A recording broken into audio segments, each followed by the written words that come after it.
Hello and welcome to the JCN Clinic podcast show. I'm Jessica. And I'm Carissa. And today we are twinning in black if you're watching us on YouTube. We didn't even plan it.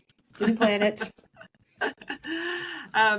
So we are going to chat today about a little bit of behind the scenes of our own nutrition. This was Carissa's idea and I was like, oh, I like it. And it'll tie in nicely off some of the areas we discussed in last podcast. If you're not a frequent listener, you have to go back to that one to see what I'm talking about. But we're going to look behind the scenes a bit of how us as nutritionists have changed our nutrition personally. Like over this past year, we're going to look at this year in respect to physical demand. So we will be sharing our own sort of journey through this. But we hope what it'll do, as always, is give you as a listener an understanding of how your physical, what we call them, what do you call it? Requirements? No, that wasn't the word I was thinking for. I was going to say physical exerts, but that's not the word. Expenditure? Sounds like it. Yeah, there's another word. Whatever. I can't pick the word, just sorry. Yeah. Something like that. How your physical expenditures, let's go with that one. Exertions? No, it's like a shorter word. I feel like we should turn this into a drinking game. Sorry, shut up. It's like, I'll get it together. It's like when you say you exert yourself. Your physical, but you got to like add you're right, physical exertions. You can't say your physical exert. No. That doesn't make sense. I just want to add something in total segue, like a little rabbit hole, but I popped a post up a while ago about if some people could jump onto our podcast and share. Just jump onto our podcast and leave some reviews, which obviously then one of my clients commented about a review someone had left, which forced me to go back through and read all of our reviews. I've never really read our podcast reviews before, but there's so many commenting on me interrupting you. And I know that that's just part of my impulse control and it's really poor and I try so hard. But I just thought of it then when you started talking and I'm like, exertions. So there she goes again. Like Jimmy again. Stop, Carissa. I didn't even know they were there either. I knew that there was one about us, which I thought was my favourite, about laughing too much. It's just like, wow, that person must be really, really sad in their life to not like the sound of people laughing. I know we've both got very loud. I feel like my laugh can be quite obnoxious, but like... Mine's like a witch cackle, apparently. It's just like... I just think that's really, really funny. I know. Anyway, physical exertion. So we want you guys to be able to, it's always nice to hear what nutritionists do. I know it's a little bit like pervy to get behind the scenes and hear what people are doing. You guys do love that. But the idea as always is that you can learn from what we're doing and how our demands have changed, because Carissa and I are in quite different areas at the moment, and learn from that with what we have to share. So we did talk a little bit in some aspects of this last podcast, which was all about calorie demands and getting into like mid 40s and 50s and the sort of perimenopausal state, menopause. So anyway, I'm going to stop waffling and let's get into it. So what do you want to do, Rissy? Shall we go one by one with these beautiful questions you've put together? Reckon? Yeah. All right. So what changes in training have we had this year? Do you want to go first? Sure. I will take the lead. Give me a talking break. Yeah. So fine. So changes in training this year for me have been, I've actually had to pare things right back compared to probably last year or even the last few years. So what my training schedule looks like at the moment, or has done probably for the last 12 months, is a lot less strength training and a lot less cardio. So basically a very much a pare back in exercise, so therefore a pare back in physical exertion. But purely not because I wanted to, but because injury has dictated that. So I would say last year, or when I'm training at my peak and what I enjoy doing is I'm probably doing 3 to 4 gym sessions a week, with probably some cardio in those gym sessions. I love doing my cardio and then my strength sessions together, like my more intensive cardio. And then on top of that, I would walk, anywhere 4 to 6 to 7 to maybe 8 Ks a day with my dog, with little Buggy. And not every day, but let's say at least 5 days a week. So when I'm at my peak of what I enjoy doing and what I feel like works for me, that is what my training actually looks like. However, this year has been a total pare back of that. So I'm probably at my best at the moment. When I'm at my best this year, I've been walking maybe 4 to 6 Ks, but more commonly around the 4 mark, sometimes 3, maybe 4 to 5 days a week if I'm lucky, if my leg will allow that. And strength training has probably honestly been 2 to 3 times a week on a really good week. Maybe with a bit of, just bike-based cardio in that. So that's on a good week. But then I have these weeks like what I'm currently in at the moment, unfortunately, where I'll have a run of weeks where things aren't ideal and my exercise actually drops down even more than that. And I'm at the moment barely able to walk 2 Ks, which is not fun. And I'm trying to bring a bit of gym-based and strength-based work into that, but it's just very much dictated at the moment by my pain levels and what I can get away with. So I would say, like my exercise this year has pared right back. And with that, obviously, there's some things that I have really significantly had to change around my nutrition, which we'll get into later. But I would say, I'm doing a lot more mat-based work. So a lot of stretching, yoga, breathing, that sort of stuff. So that's actually quite new for me to do that consistently. And I am actually enjoying it, which is great. But my exercise has gone totally back to something that is, I would say, a lot more subdued. Is that the right word? Or just chilled compared to my usual. Subdued. Yeah. So in our Wordle, Friday Wordle. Friday Wordle. Is that a word? There's actually something called Wordle. Well, okay. I hope I'm getting this right. They talk about it on Mamma Mia and people get obsessed with it. So It's like, I'm pretty sure it's where you learn a new word every day. And It's like you get streaks. So the idea is like you do it every day to learn a new word. Okay. I could be totally bastardizing this and people are like, that's not Wordle. But Sounds fun. Like my mum every day, like, will learn a new word out of the dictionary. She used to actually get the dictionary out and learn a new word. She's like obsessed with like keeping her mind going. But it's great. It's great. But I think she's like, it comes from fear because my nan's got dementia. Yeah. But Wordle's like an online app. Either it's online. No, it must be something you can compare to other people. Maybe it's like Strava, but for your brain. For your brain. I'm pretty sure that's Wordle. So we're doing Friday Wordle. We make words up. We just make words up, yeah. They don't actually exist, but we're going to learn them and use them in context. Yeah. Let's literally see how many words we can use today. We don't usually Let's do it. So exertion, Wordle. I'm going to keep a little tally. I like what you also just gave listeners an insight into, because that's important when we get to nutrition, what this year's looked like, but also in the context to what usually you would do, because obviously that has context to the nutrition side. Myself, I'm very, I guess, the opposite. I definitely this year have changed my training substantially. Definitely prior to that was training pretty regularly, but I would say I've been spending quite a few years building mainly pure strength in the gym, really focused on muscle mass and building muscle as much as possible, with complementing that with mainly lots of walking. Probably not as much walking as Rissy. Rissy is a walking queen, but a couple of good walks a week that were in there. But this year, actually, it's probably been more than a year, but we're talking this year.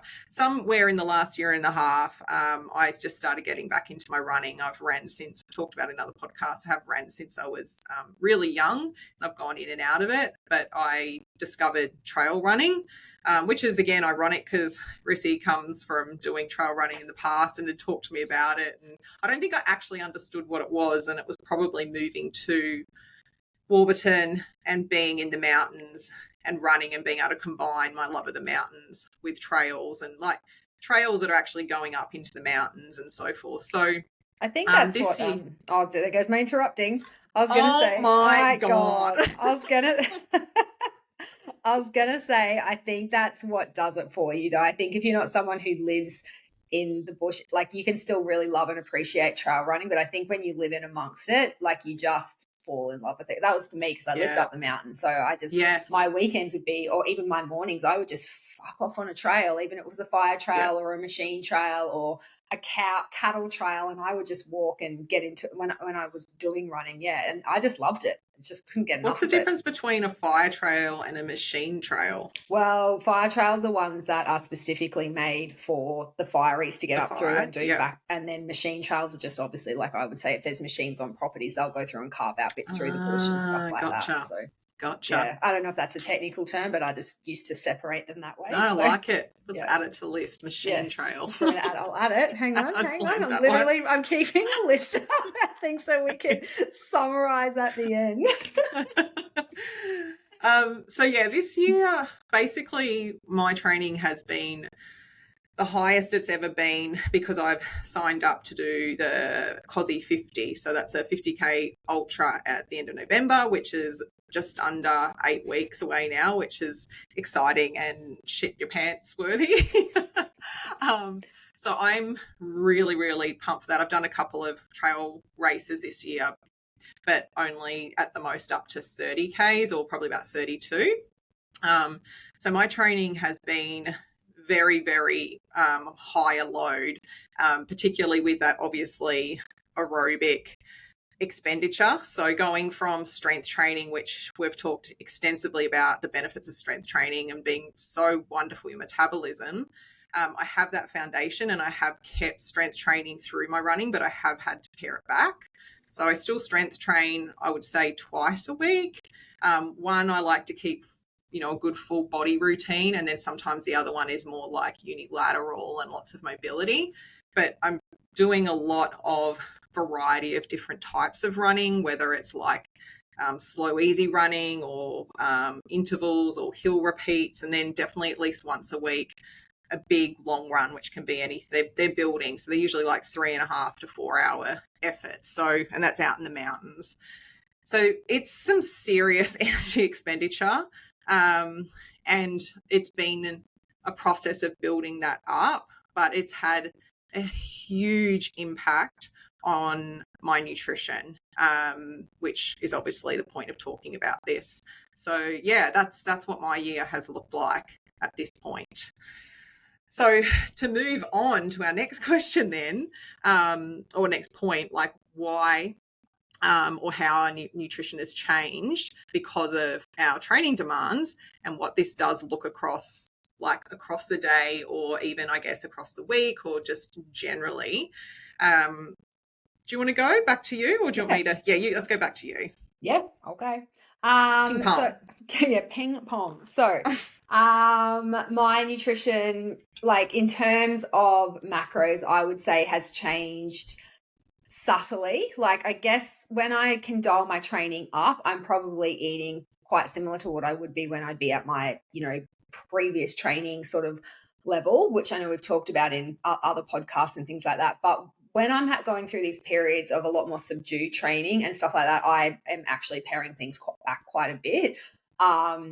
Definitely one thing I am very conscious of for so many reasons, but is less snacking.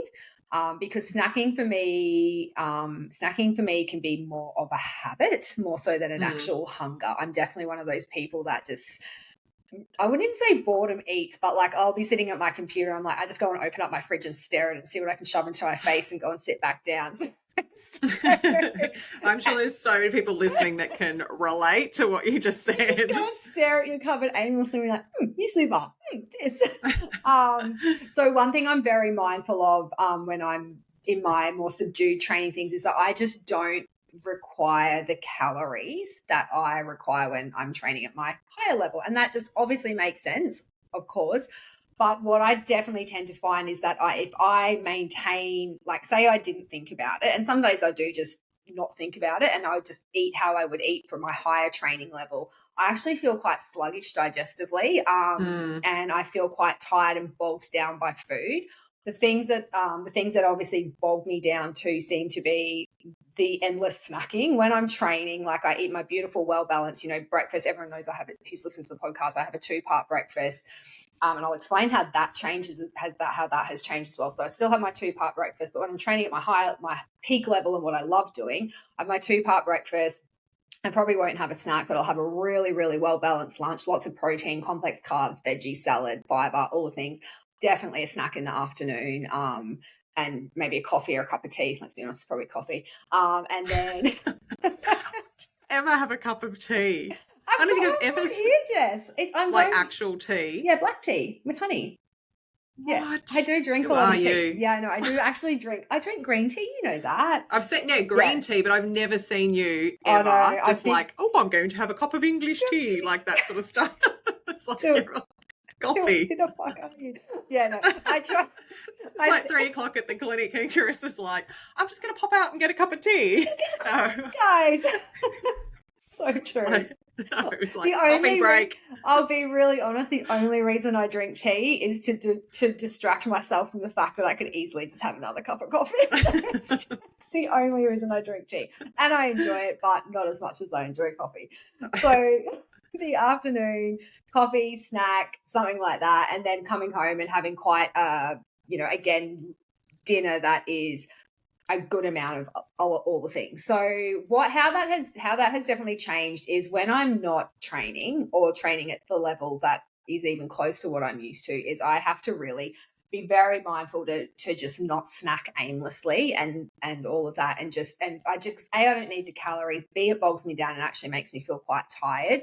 But I think if I was to do it ongoing, because I am someone who responds quite quickly from a metabolic point of view to excess calories, I think I would actually start to put on weight quite quickly as well. And that is something that's just my constitution. I do it very easily. So for me, calorie intake matching my energy expenditure is something that I have to be very focused on all the time, because I'm not someone, and I think there's a lot of women in their perimenopause years, but I'm just definitely not someone who has the luxury of a month of not giving a fuck about what I eat. Yeah. And if it just doesn't, eat whatever you want. It's not me. So definitely, as my training's pared back, I've had to be very mindful. I have gone in and done a few days tracking just to see what it sort of looks like, just to make sure I am on point.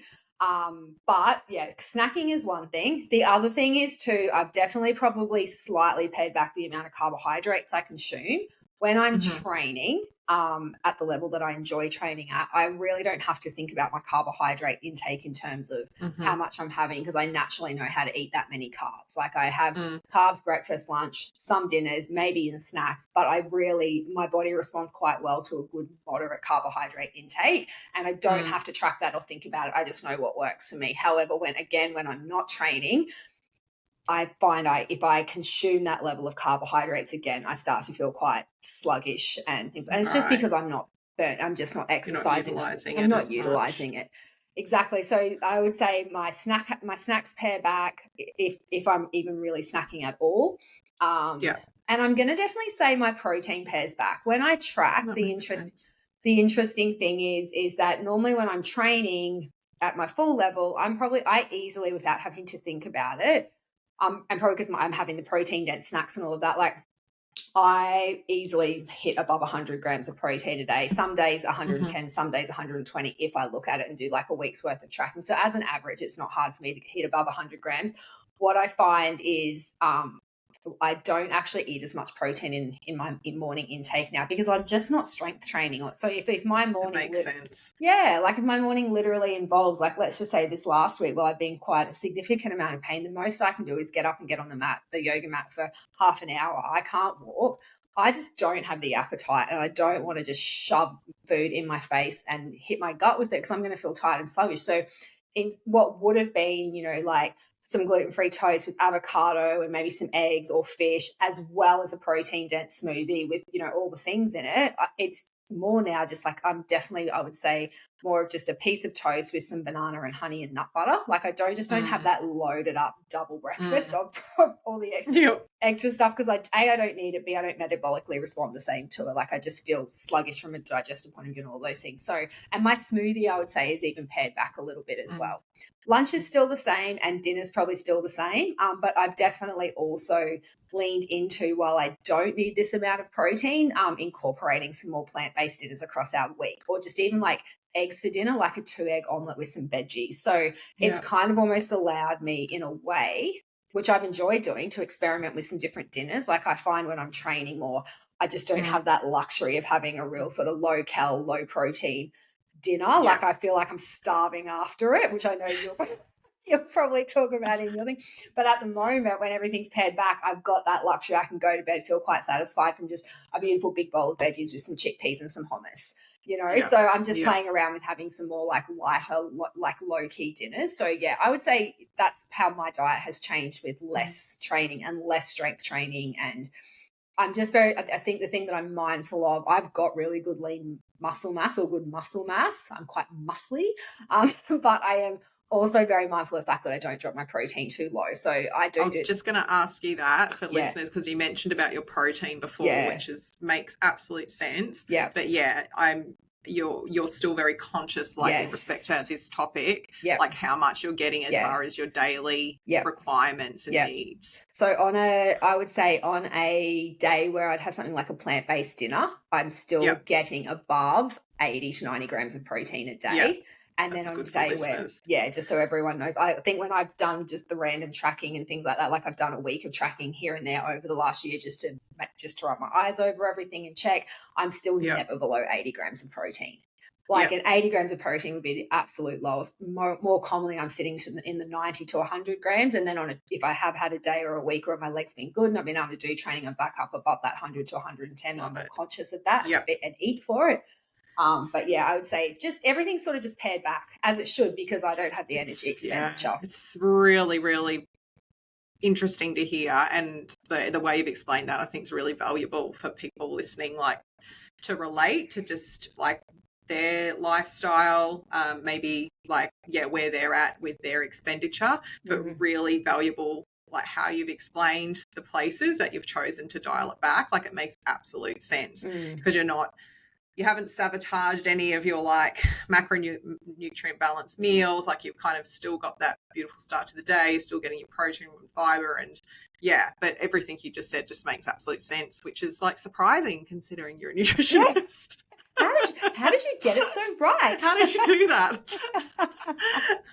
The only other question I had, and I think it's like valid for us to share it, is, and if you mentioned like what your calories were, like say like, with more training versus where you're at now, like how much of a deficit, like, or how much do you think you've dropped roughly, like just for people for context? I reckon, because I think sometimes people would be like, oh my God, I'm not exercising as much, I need to literally eat half of what I was eating. No, so honestly, probably not a lot. I'm going to say maybe 200 to 300 calories a day difference. So not a lot. And realistically, that can just be a snack for some people. Right. So, and I know your food's so calorie dense at the moment, so it'd be interesting to see what like even your breakfast that you posted this morning on Facebook, that really calorie dense bowl. I was like, that looks so good. And then I love that you put the comment, this is very calorie dense. If someone needs a back version, please comment. But in terms of, so when I'm training again, I sit really well. And again, it's such a varied thing, because I don't religiously stick to a number, but I sit really well between, I would say, 1,800 to maybe 2,000 calories when I'm training how I was last year. Some days might be 1,700, let's face it. But again, it's all about average. At the moment, when I've tracked for a week, like I have the odd day that's up around the 1,700 or 1,800, but I'm sitting somewhere more between, I would say, 1,600 to maybe 1,800. So it's only just shy of what I was doing, but that just shyness makes a difference in how I feel. I have to be really careful. For me, I've had the odd day, like let's say, for example, and this is probably a good example too, like I had a week where I was feeling really low from an energy point of view. And what the mistake that I made is that I wasn't tracking. So this is again where tracking can be really useful. I wasn't tracking, and I'd kind of, just because I'd had a few weeks off of dialed down training, I'd naturally just pared my food back. I was feeling okay, but then I just dialed my energy expenditure up. My legs started to feel a bit good. So I was just kind of back at the gym. I wasn't flogging myself. And this is the really interesting thing. Like, I was probably training at 60 to 70% of my potential, because I was just taking it easy, but I'd gone back in the gym. I was doing 3 strength sessions. I was out walking maybe 3 to 4K. So to me, that isn't hard exercise. It's compared to what I know I'm capable of when my leg's not sore and all the things. But all of a sudden I was feeling good, and then my energy just dropped. And I'm like, fuck, I just feel wrecked. What is going on? So I thought about it. Okay, fuck, maybe you're just not eating enough. So I tracked for a few days. I was just sitting at 1,500 calories, which I know is too low for me. Way too, like, for me, and just how much I move around and all the things that I do. But again, it was just that simple mistake. I just pared things back, hadn't done a track for a while, and straight away, and that's all. All it was the fact that I just actually wasn't eating enough. I dialed my training back up, dropped my food down too, and that is a really common thing we see with a lot of clients. But yeah, and I just was like, oh yeah, dickhead, you're just not eating enough food. So I love it.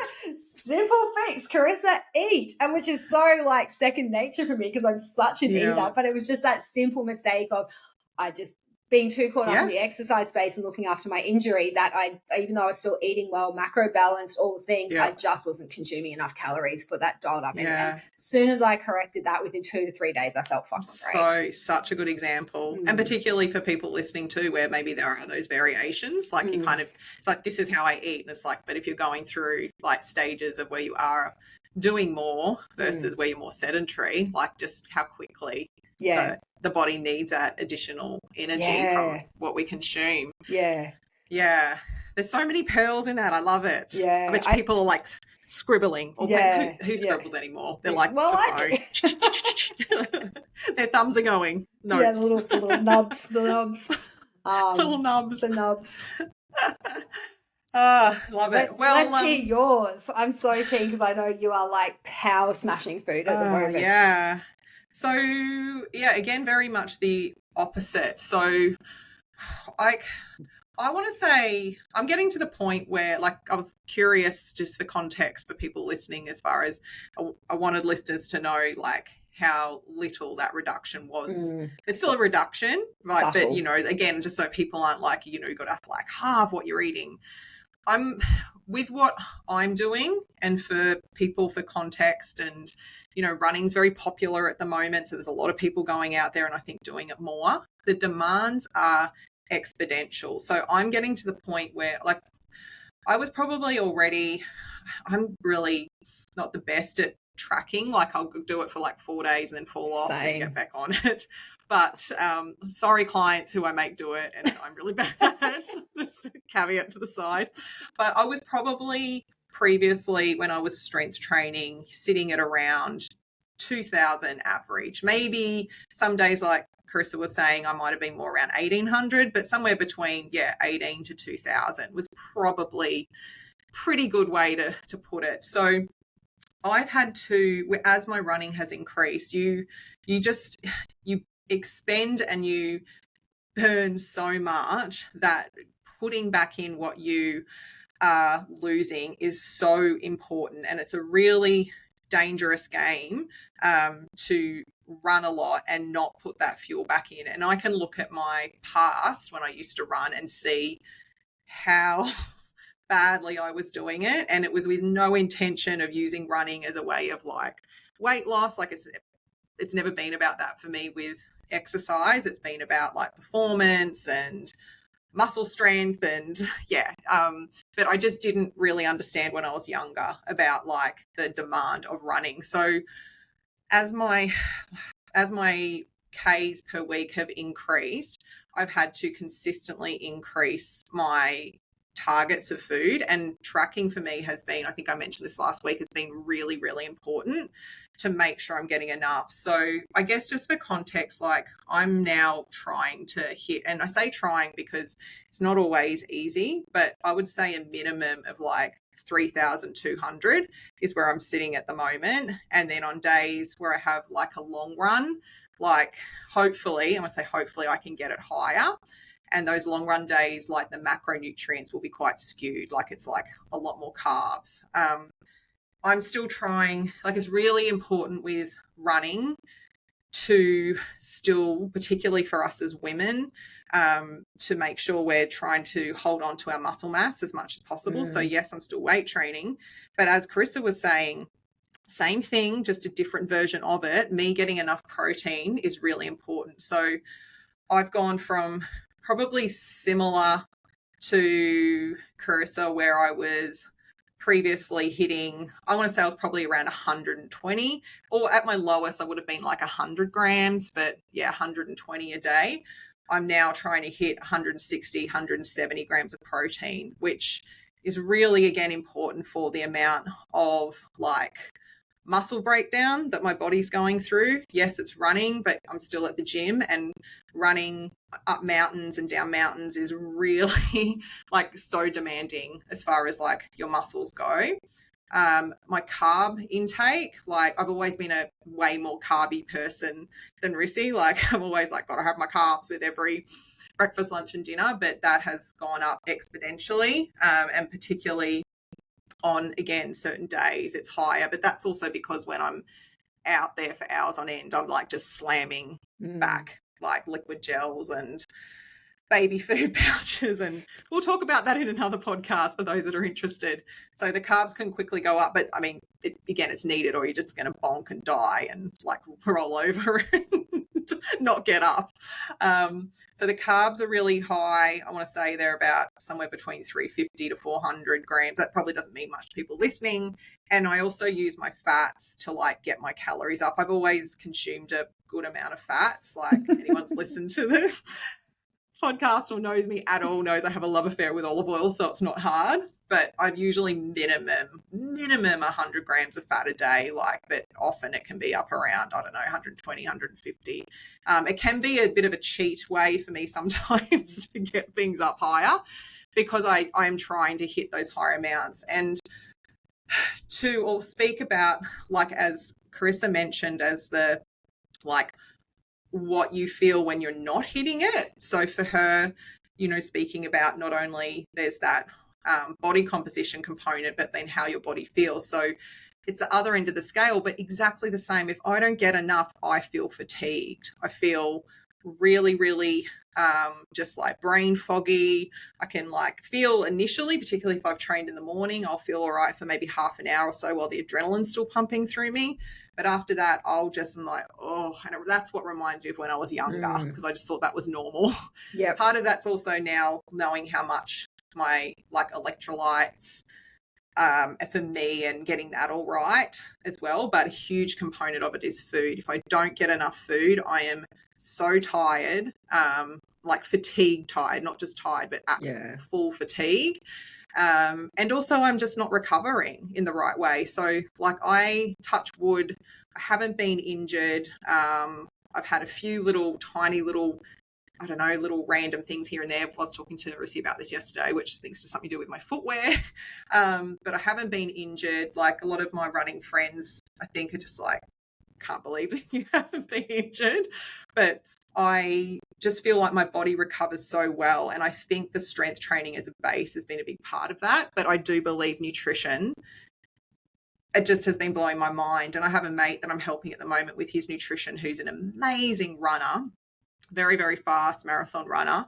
And I've been helping him with his nutrition, and it's been interesting seeing him go out. And he just thought, going out and going for a run, a long run, you just bonk like, but bonking means you just run out of energy. You just can't move. For anyone like, what is she talking about?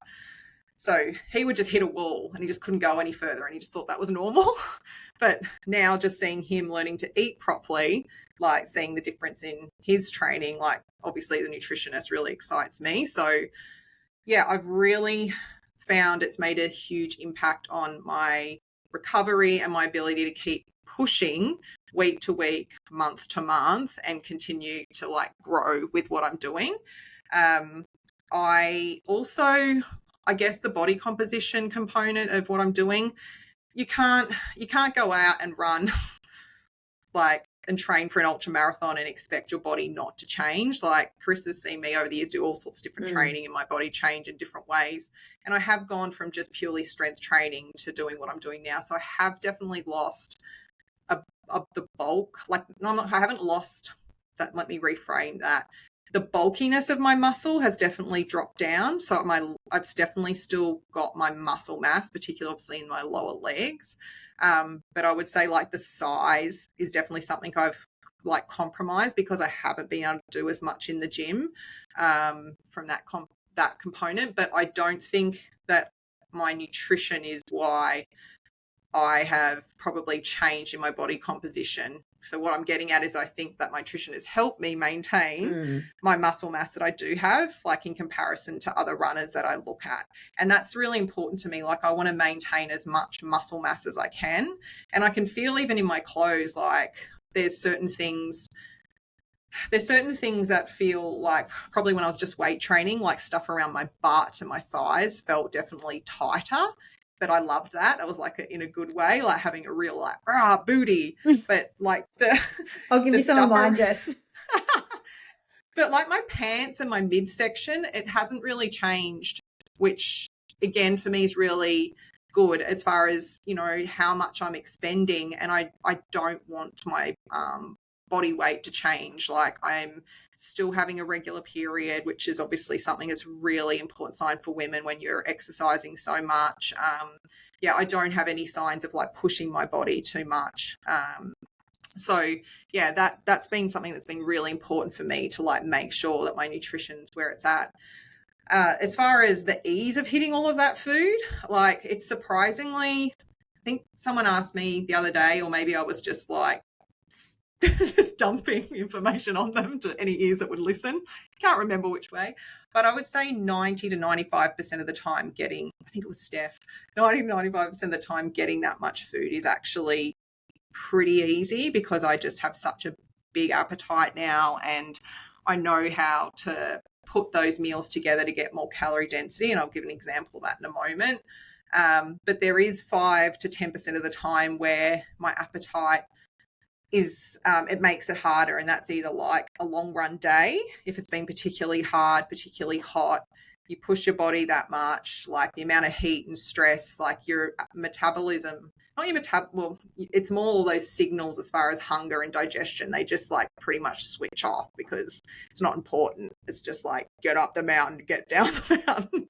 And you can kind of feel like you're just trying to catch back up with your food, and sometimes it can take a while to feel hungry again. So there are times where like I'm eating knowing I need food but I don't feel hungry, but they're a smaller percentage of the time. And that also, the fact that it's rare also shows me that I'm in a good place. I think if it was I know I've got clients like this where they deal with that all the time, and I think that's a very dysregulated metabolism, often because of overtraining and food not matching your training. So most of the time, yeah, my appetite is there. I have what I need. And like even this morning, I've had a huge breakfast, like a big dump of calories, and like I'm like bloody really hungry now already. But lastly, an example without going through everything is how I've changed things is I still, like Carissa, have my 3 macro balance meals a day. But what I've done is, interestingly, opposite of her, which surprise makes sense. My snacks have grown in between. So prior to like just having, sometimes I wouldn't need a snack, but now I will have a snack, and that snack can be like a mini meal, and I'll make it quite calorie dense. So it might be some yogurt with protein powder mix through it, but then I'll put like honey and dried fruit and some like nuts and seeds and so forth. So, you know, it's a good, 300-400 calories easy in a snack. Like, that can be a really easy option. Certain protein bars at a higher calorie like can be really helpful on the run for me. So yes, snacks in between, but then with my main meals, it's like, how can I add more without the volume getting ridiculous? But, when you are more hungry, like month to month, you slowly learn and train your stomach to hold more. So what I can have now in a meal is changed from, say, a year ago or 2 years ago. So my volume of carbohydrates is definitely higher, like the portion of things has changed, but definitely how we'll add like easy carbohydrates is really important. So the use of things like dried fruit and salads, and honey is a big one for me, nut butters, obviously olive oil, like I don't know if that's really changed that much, let's be real. But simple carbohydrates are really valuable tools for me, and ways to like get carbs and calories up quickly. And then my carb sources, I would say, is switched. I used to do a lot more pseudo grains, so things like your buckwheats and your quinoas and so forth. I still use them, but I would say I'm more leaning towards a lot of rice, a lot of my like potato, and I mean, I've always loved sweet potato and potato, but more of your like kind of full, really like stodgy carbohydrates, a lot more bread. And then lastly, the other big one would be, again, like Rissy, with the start of the day. Like I used to get up, I'd have my matcha, I'd go to the gym, come back, have breakfast. Now I always get up, I have my matcha. That doesn't change, but I always have like a mini meal before I even go out for a run. So I always have like, whether it's some homemade fruit toast or like something bought with like tahini and honey and salt, like it's like a little mini meal, and I have that, and then I come back and then I get into breakfast, which is like same breakfast, but lastly, for context, the protein, salted honey protein porridge on the website. I've been having a love affair forever with that lately, but I'm pretty much kind of like doubling the portion and then adding those extras onto it. So more nut butters, more honeys. So like it's a front loaded start of the day with a lot of calories, but then it's sort of trying to maintain that all day. So yeah, it's kind of the flip of Rissy, but interestingly, again, the places that she's pulled back from, I'm leaning into, but the foundations are still there. Surprise, shock, horror. Surprise, shock, horror, guys. We're all about the macros. Yeah. It's funny you say that, like even just with you dialing up your training on the pseudo grain side of things, because I personally have felt that I've never done super well on pseudo grains ever from an energy point of view. Like I think we might have talked about that yonks ago in podcast, but I just know for me, for my energy and when I'm training, like I could bring them back in now, but for me, quinoa and buckwheat as a staple carb for me have just never done well for my energy. Like I've always felt like I've had to lean into the rices and my body just loves them. So again, just how we're a little bit different in that. Even when you were strength training, you could lean into those, but when I'm strength training, I can't. Fine with that. Yeah, I definitely wasn't. Yeah. So fascinating. So what we're going to share a little bit of next is the supplementation alongside this. So again, do you want to speak a little bit to what you're, particularly this year? I know that's a bit of a rabbit hole because you've got like the health sort of component, but I guess in context to like your needs this year from what we're talking about. Yeah. I would say the reason I sort of put that in there was because definitely I've dialed up a lot of my anti-inflammatory support, which in fairness probably could have served me when I was training at the higher level, which is interesting. True. Which, like obviously when you put your body under the kind of extra demand and even dialing up into the space Jess is in, like that, the level of inflammation that our body goes through with, more intensive exercise is definitely something as we age, I feel like we shouldn't ignore. And I probably wasn't giving enough to that space. Like I was just eating well and probably more focused in the breast wellness and estrogen space for the last sort of year or two. So I probably wasn't paying enough attention to the anti-inflammatory space, like things that I used to take religiously, like fish oils and stuff like that. So I would say I'm at the moment leaning right back into that space. Even from a food perspective, like I'm using a lot more, like I've always eaten a lot of fish, but I'm eating a lot more fish, like diet and using a lot more anti-inflammatory, again, I've always done this. So probably like from a diet point of view, I feel like I eat quite an anti-inflammatory diet anyway, but lots of beautiful herbs, oily fish, olive oil. I know Jess and I are both obsessed with olive oil, but definitely really leaning into that space more. But from a supplement point of view, I've definitely dialed up that space. So I've definitely gone into more fish oils. I was chatting to Jess. I've dived into the SPM space as well, which is just an active constituent of fish oil that's been isolated. I'm playing around with that in the pain space. The thing that I think is interesting is that maybe we could do a different podcast on this, but things that I found have and haven't worked in the anti-inflammatory and pain space from a supplement point of view, I find really interesting, because I think our supplement world is very cleverly market and targets people with complex pain or, the anti-aging. Like, there's so much that happens in the supplement space, but when you're actually living and breathing, I reckon complex pain, there's certain things that work and certain things that I found actually not to be that beneficial at all. And I have tried a lot of things. So that could actually be a podcast on its own. I know my experience is unique, and that can't be said for everyone, but anyway, so definitely things that haven't changed, I would say, is my magnesium and Bs and stuff like that. Like, I still love all of that. But what I have probably leaned more into over the last 12 months is I've changed the way I'm supplementing and when I supplement. So my focus now, because I'm dealing with chronic pain and a bone disease and all of that, is I'm actually targeting more for my nervous system as opposed to my energy, which is interesting. Like, I've always gone more with the dial up supplements. So things like in the morning, dial up my energy, dial up my adrenals and all of that. I'm just that way inclined, but I've actually pulled right away from that. And I'm going in more with a lot of the calming stuff. So the mad glycines, I take my, like, even just the type of magnesium, I'm not going to recommend saying names, but the type of magnesium and Bs I take is completely different now. And I know to anyone, they're like, oh, it's just magnesium Bs, but there are differences, and there's differences in the timings of what they combine with and when you can take them. So I've changed that. The other thing I have to be really careful with, that I've been very mindful of over the last year, is looking after my mental health from a supplement point of view. Obviously, when you're training and you're exercising, you're getting those beautiful dopamine hits and that adrenaline and all of that. So it's actually really easy for me personally to look after my anxiety and my mental health with exercise. And then when that's taken away from you or taken away from me, I actually really struggle without some sort of cardio or strength training from a mental health point of view. So I've leaned back into things that I know there's some specific amino acids that work really well for my mental health.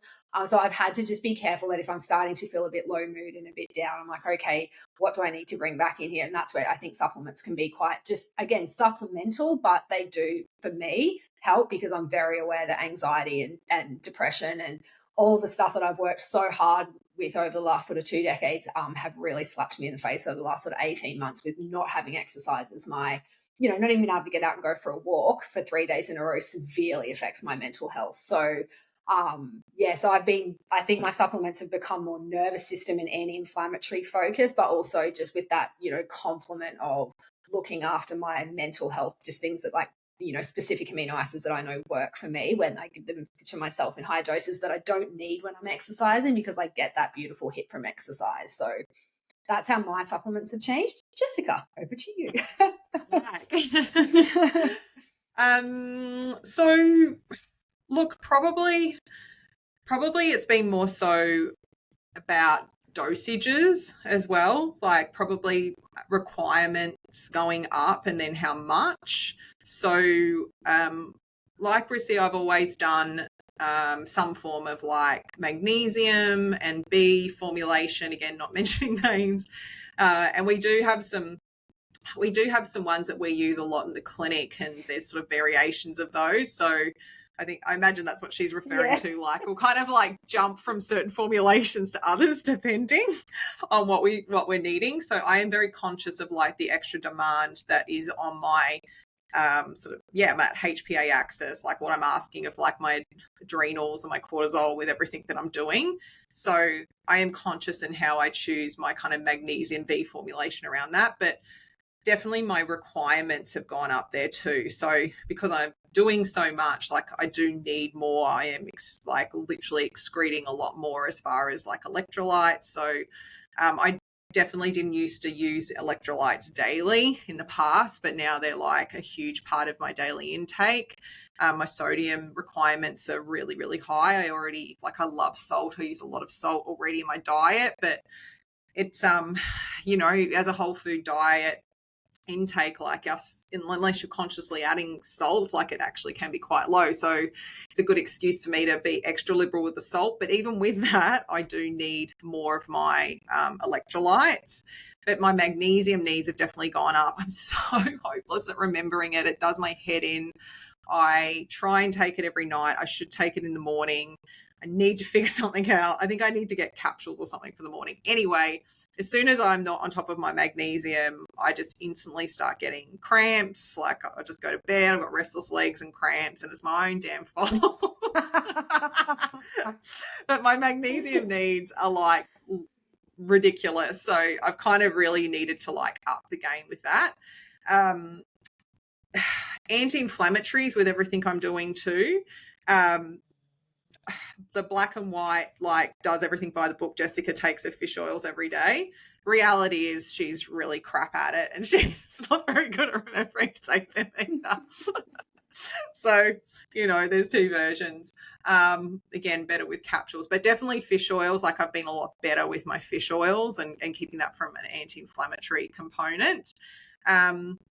It really, like, there's some other things that I take, but that I don't think they've sort of varied too much with like what we're talking about.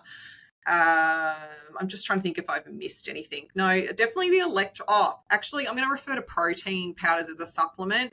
I definitely am using more protein powder. Like, I always used it, but it is a good way for me to like get my protein up more. So I guess I was talking about if I used it in the morning, I might use it again in the afternoon to like up the protein in content in like a snack. And even with collagen, like I've always used collagen, but I'll often use it in the morning and then I might use it again in the afternoon in some way. So I'm definitely like hammering through that. Oh, creatine.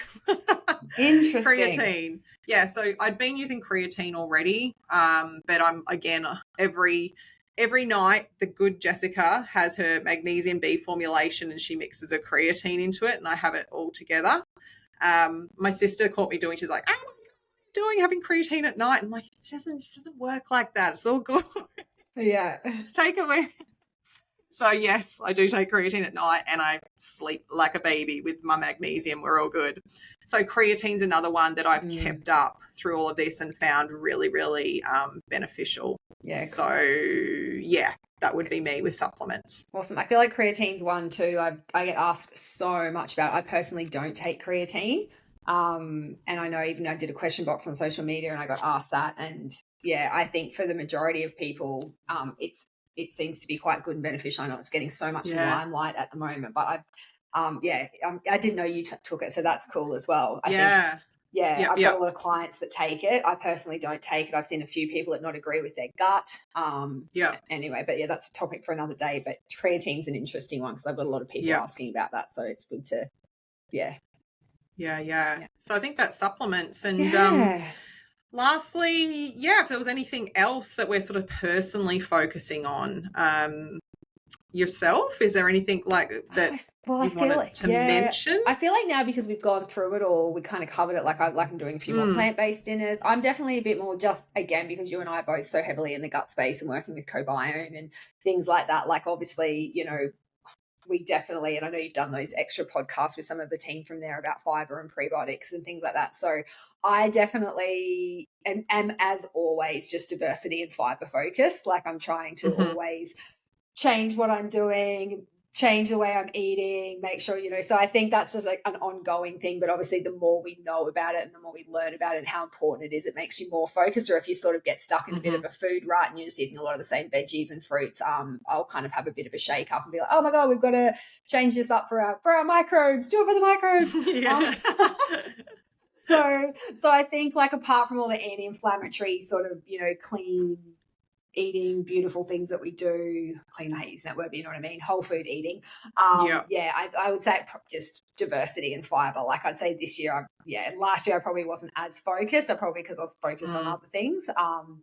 But this year I'm sort of right back into just, like as many different types of things. I even was thinking on social media, it'd be cool, maybe we should do it as a team, doing that 30 30 plants in a week checklist. Yes. Like to see if we actually can do it. Like that would be interesting. Yeah, like I've never actually challenged myself in that way, but I was thinking about it the other day. I was like, oh, we should actually do that as a team and just put it on social media and write down everything, like from a plant perspective we eat. So I reckon we would, by the time you included all of your grains, herbs, oh my God. That's a really good idea. We should definitely do that. Yeah, we'll do it and see. Do a weekly challenge and just see if we can get all our clients on board on social media and stuff as well. Yeah. Anyway, apart from that, like in anti-inflammatory stuff and diversity and fish and all the beautiful things, like, I'm just eating well. So yeah, I can't think of like anything else. Like I definitely agree with that. I'm always sort of thinking about diversity.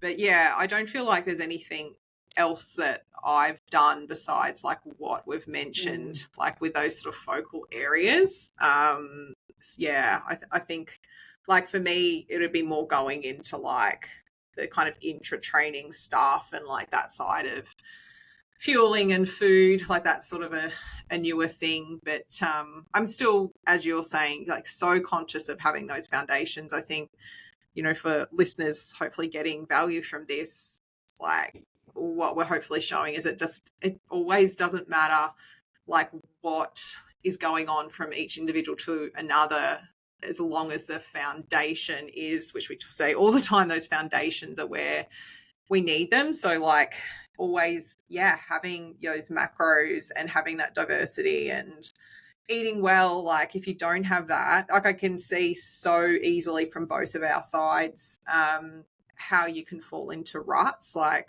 I could so easily just get focused on like knowing I need to have more, but just focusing on like eating lots of just like processed foods and eating kind of just for carbohydrates and not worrying about protein. Like you can see, and you see it like where people just get I'm just tunnel vision here, and then wondering, why like I feel like crap and I'm run down and so forth. Like it's remembering the context of like your overall health, right? No matter whether it's like either end of the spectrum, to make sure you're still getting what you need to like feel well and healthy and have good gut health and have ideally good quality, your hormones, everything. Yeah. So it's like always having that at the core focus, like that for me, with what I choose to put in my mouth day to day, week to week, is always really important. And I'm just always really, I'm probably the only other thing is like, we've talked about how we've been when we were younger, like we were probably extra sort of strict with certain things, and then you kind of get a little looser as you get kind of older and more wiser with being a nutritionist and all the hundreds of people that you've seen. And I think even with myself, like I've gone through the ebbs and flows of that, but I definitely think that's probably something that's changed again this year, is just being kind of forced to be a bit more conscious of like making sure I'm getting enough. It was easy. I could get away in the past with like eating a certain way Monday to Friday, being at work, and then on the weekend, if I like was out and about and I don't know, I just grabbed some sushi for lunch I can't even think of an example, but you know what I mean, like those just snatch and grab, or like it didn't, maybe if I like lunch was going to get pushed out because I was out and I just had a protein bar in my bag, I'd have that and then maybe have a little snack when I got home and then have dinner. Like it didn't really matter then, but I kind of, if I do that now, I'm in trouble. So I'm just a lot more dialed into like making sure that I get what I need. Yeah. Which is interesting because at the moment I've probably got a little bit of flexibility because I'm not training. So I notice that changes on weekends. Like I'll have my breakfast. It's probably a little bit more spaced out, and then I might not even have lunch per se. It's almost like I have a breakfast and a late lunch and then dinner, if that makes sense. Like late lunch on a weekend may not, like you said, it might be the grab thing like the sushi or a couple of sushi rolls, or it might even just be like a nibble platter. I'll do hummus, some veggie sticks, like all that, and I'll just sit down and I'll just shove that in. So I definitely feel like at the moment I have that flexibility because I just don't have the energy expenditure that you have. But I have made the mistake a few times of thinking I can get away with that, and I get to 2:00 and I'm so fucking hungry that I could just eat a shoe, and we're out and about and I'm like, no.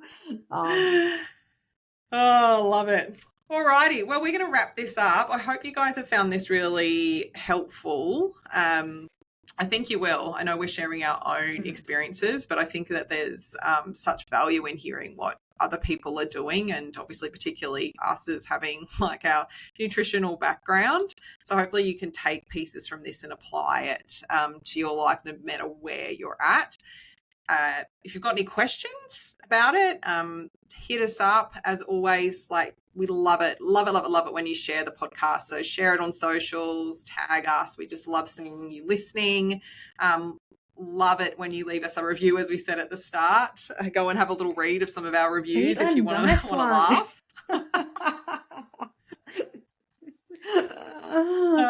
And we will do a podcast probably started December after my race, and I'll talk about Carissa will interview me and we'll talk about training and nutrition specifically for those that are interested. So if you've got any questions specifically about that, we'll put up a question box as we get closer. But yeah, as well, like, just feel welcome to hit up our socials. Yep.